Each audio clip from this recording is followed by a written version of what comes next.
Assalamualaikum warahmatullahi wabarakatuh.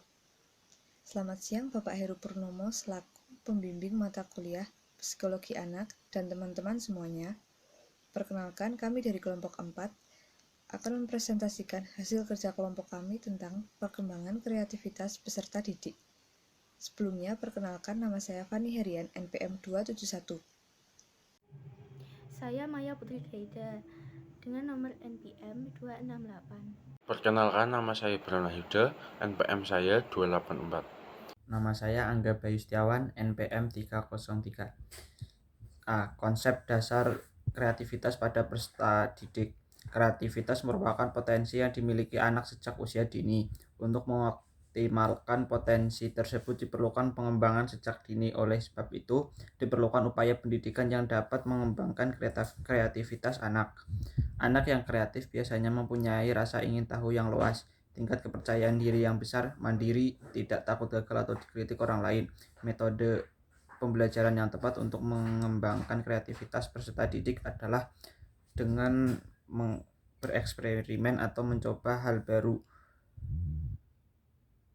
yang dapat dilakukan dengan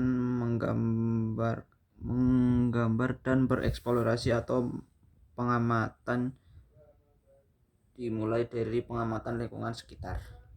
Jenis-jenis kreativitas pada peserta didik. Yang pertama adalah kreativitas motorik. Kreativitas motorik merupakan gerakan melalui koordinasi kerja antara sistem, saraf, dan otot. Kreativitas motorik adalah suatu jenis kreativitas yang didominasi oleh kemampuan gerak refleks motorik seseorang. Yang kedua adalah kreativitas imajinatif. Kreativitas imajinatif adalah suatu kreativitas yang berhubungan dengan kemampuan imajinatif dalam diri seseorang. Kreativitas imajinatif tidak memiliki pola tetapi pola yang tetap, bersifat bebas dan cenderung meluas. Yang ketiga, kreativitas intelektual. Kreativitas intelektual adalah jenis kreativitas yang didominasi pembentuknya oleh kemampuan akal pikir dan rasio manusia. Yang keempat, kreativitas gabungan. Kreativitas gabungan adalah jenis kreativitas yang tidak hanya didominasi oleh satu unsur atau elemen tertentu,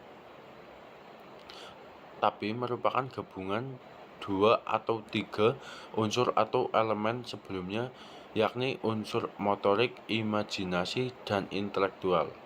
Yang ketiga, faktor pendukung dan penghambat perkembangan kreativitas peserta didik. Faktor pendukung berasal dari keluarga, lingkungan, dan juga sekolah. Contoh dari faktor pendukung ini adalah memfasilitasi anak untuk mengembangkan kreativitasnya.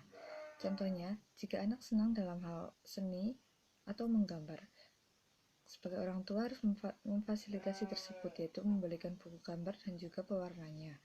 Dan yang kedua, faktor penghambat. Faktor penghambat juga bisa berasal dari keluarga, lingkungan sekolah, dan juga masyarakat. Contohnya, pada saat anak mencoret-coret dinding atau mencoret-coret jendela, itu adalah sebuah kreativitas. Namun, orang tua terkadang sering marah melihat anak yang seperti itu. Jadi, kemarahan dari orang tua inilah yang menghambat perkembangan peserta didik. Untuk strategi perkembangan kreativitas pada peserta didik, kreativitas dapat membuat peserta didik memperoleh kesenangan. Contohnya dengan menciptakan hal-hal yang baru. Dalam menciptakan sesuatu yang belum pernah peserta didik buat, ide peserta didik akan muncul. Hal ini dapat mengasah kreativitas yang ada pada peserta didik.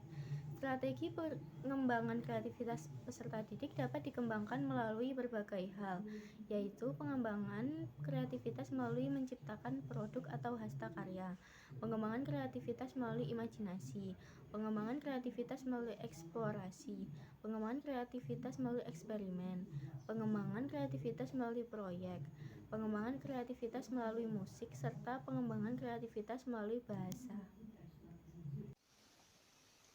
Dari penjelasan tersebut dapat disimpulkan bahwa kreativitas adalah suatu potensi yang dimiliki tiap-tiap peserta didik, dan untuk mengoptimalkan perkembangan kreativitas tersebut harus dilakukan sejak usia dini, sehingga kreativitas yang dimiliki oleh tiap-tiap peserta didik dapat berkembang secara optimal.